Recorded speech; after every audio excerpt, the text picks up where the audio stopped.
Good afternoon and welcome to this edition of your radio magazine, Voices of the Tri-States. Well, back with us today, former Iowa Congressman Rod Blum with that. Rod, good afternoon. Thanks for joining us here today. Always good to join you, Cindy, and we miss Tom.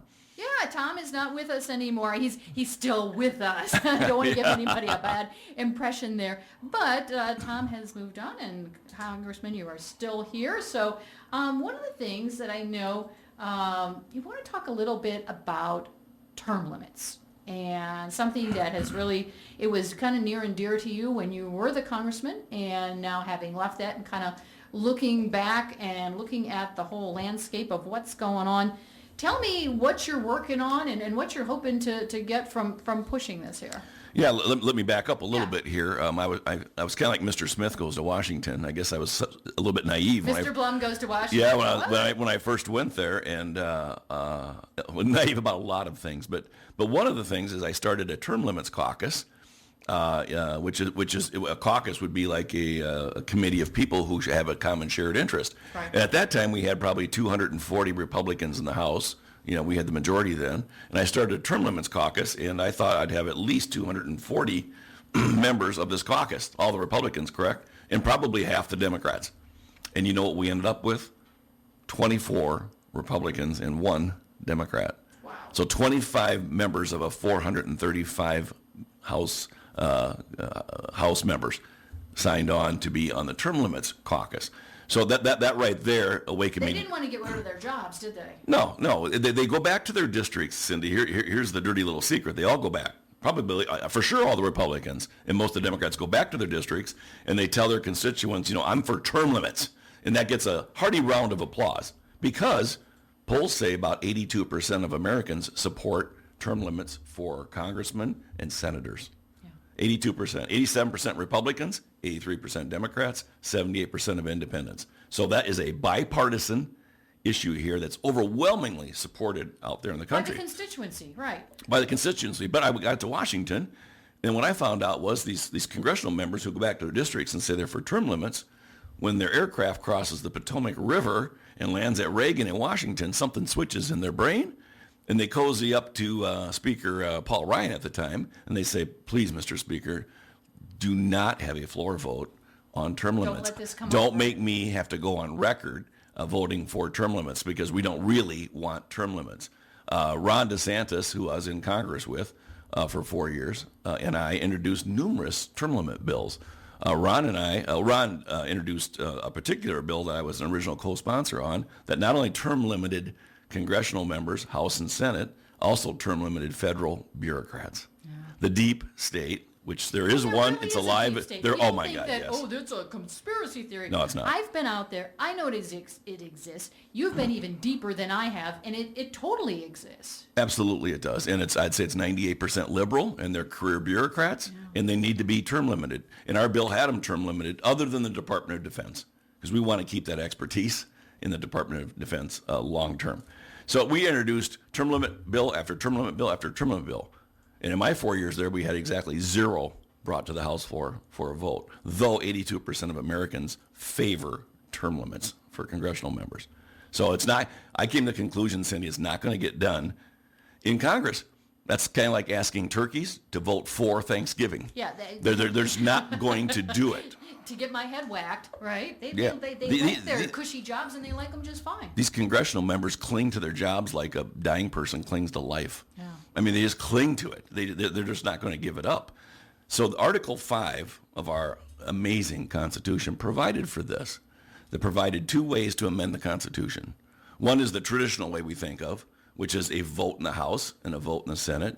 And any amendment must pass the House. That's not traditional anymore. Right well, now, it's what you do is you have a president who signs executive orders. That's how it works now. But I'm talking about an amendment to the Constitution. Yeah, amendment to the Constitution. 2/3 of the House, 2/3 of the Senate have to pass it. Then it goes to the states. Yeah. And 3/4 of the states have to ratify it. That's the way every amendment has been done. But our founding fathers, the framers of the Constitution, were brilliant because they often thought, well, if there's a corrupt Congress, okay, you think they're going to make an amendment? Or they're going to limit their corruption? They're going to limit their terms? No, they won't do it. So there's a way for the states, for the people to do it. And that is, it's basically the same way. 2/3 of the states agree to hold an Article 5 convention. The purpose of the convention is to draft the exact wording of the one amendment that the convention's called for. It doesn't open up the whole Constitution. It just talks about the one amendment, term limits, for example, and what is the exact wording. We need the exact wording of the amendment, right? Once that passes by a simple majority vote in this convention, then it goes right back to the states, and 3/4 of the states have to ratify it, just the same as if it had come from the House and the Senate. So that's the route I think we're going to have to take. We have states like Florida and Missouri, and there's numerous other states that have already, their legislatures have said, yes, let's have an Article 5 convention specifically to address term limits. And that's all it can address. It doesn't open up the Constitution. We need to get Iowa on board with states like Florida and Missouri, and I can't remember the other ones that have already passed this. And our legislature, our Senate and our House down in Des Moines, in Iowa, just need to pass a resolution that says we support an Article 5 convention specifically to address term limits for congressional members. That's what we need, because I'm convinced Congress is not going to do this on their own. And when we get enough states signed up to do this, maybe Congress will start feeling the heat and they'll actually pass it on their own. We'll see. Well, one thing I a lot of times when I'm out and about and talking to folks and saying, you know what do you think of a couple of things? And you've been there. I think congressional terms should be expanded to 4 years, and I think the senatorial terms should be taken down to 4 years as well, from the 6 years to the 4 years. Limit them both so you can be 2 terms in the House, 2 terms in the Senate. I don't know if that's going to, again, fly, but I think 6 years is too long for a senator, and I think 2 years is too short for a congressperson. What do you think? Well, just personally having been in the House, it seems like all you do is you win re-election and you immediately start the next day on raising money. It's all about raising money, raising the cash. Yeah, that was another thing I was naive about when I went to Washington. I thought it was you're sent there to make a difference, and to what I found out quickly was you're sent there to raise money for yourself and for the party, to be on the team. Correct. And that the people that are running the place, that are basically making the decisions, are the people that have been there 20 years and 30 years and 40 years. In the Senate, some of them have been there almost 50 years. Those are the people that are chairman of the committees. So longevity is rewarded, and it shouldn't be. I mean, the founding fathers never meant for the House and Senate to be a career. In fact, the founding fathers were afraid they couldn't get anybody to come serve. That was going to stop farming and go to Washington, D.C. Why should I do this? Why should I do that? Yeah, but now the job has become, so... A job. Well, you're treated like a king or a queen, and you're on TV all the time. And people get drunk with that power in D.C., and they never want to leave. And then we have people there that are 30, 40, 50 years been there. So that needs to change. We need fresh ideas. We need fresh blood. This whole idea that, only Senator so-and-so can do that job. Only House member so-and-so can do that job. That's ridiculous. Absolutely ridiculous. There's thousands and thousands of people out there that can do the job. There's no doubt about it. And that's what the founding fathers wanted. The two-party system, and again, a lot of people, we need a third party and fourth. Yeah, we do. But the way it's currently set up, I don't think you're set up for anything else but 2 parties. Your thoughts? I often wish we had more parties, and I'm a Republican.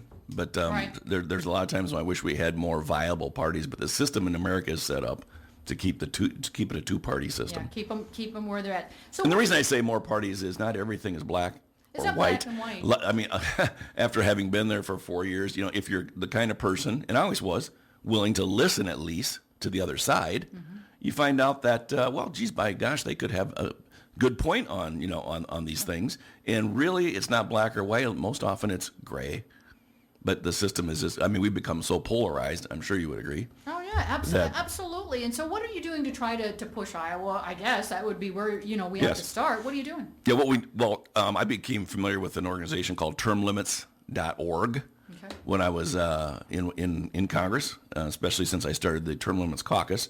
And a very good organization, and they have a staff of people patriots who work very hard to try to get 2 things. Try to get congressional members to sign a pledge that they will vote for amendment. They'll vote for the amendment to limit their terms. I signed that pledge.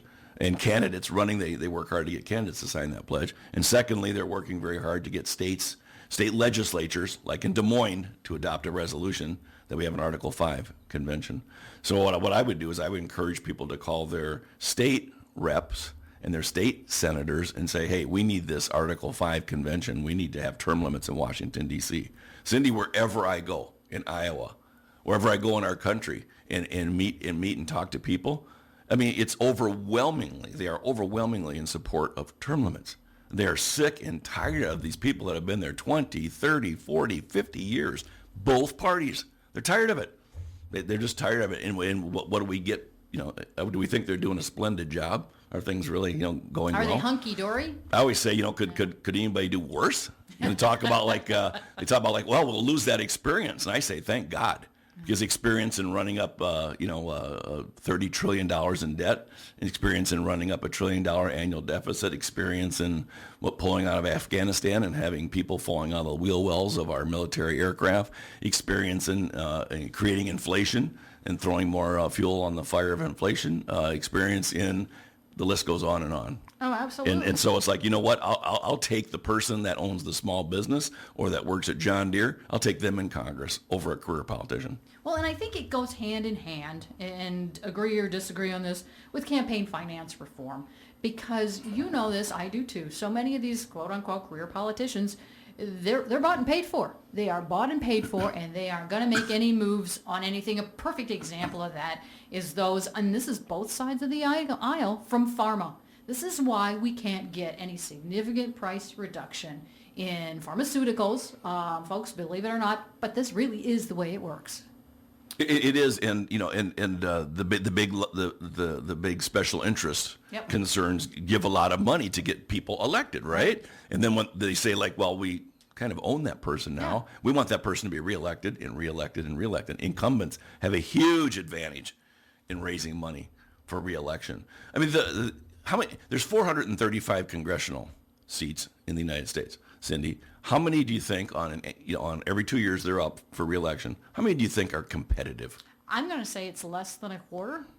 Oh, way less. Yes, I don't know the exact figure, but my educated guess is in a normal election year, probably 50 seats.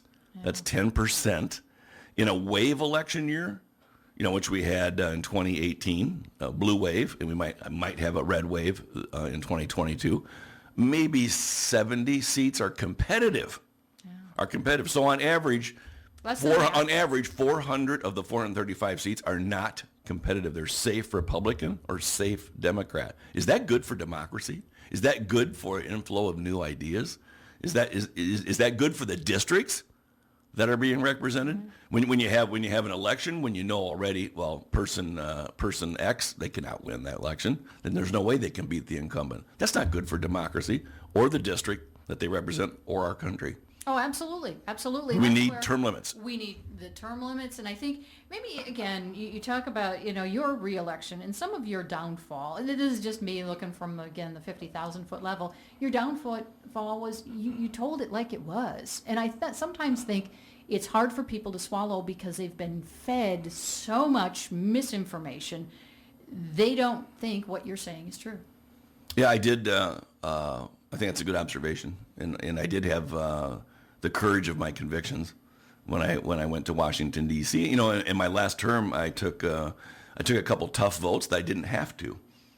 I could have voted no on some of the largest tax cuts our country's ever passed and regulation rollbacks on businesses, but I voted yes because I thought it was the right thing to do for the economy, and it was. We had a booming economy before COVID, and I also voted yes to repeal and replace Obamacare, and with something better that when scored by the CBO, they said private health care premiums were going to come down 30% in the first 2 years for the average person who gets their insurance through their employer. 30% decrease. I voted yes on that. Those two votes in this district hurt me.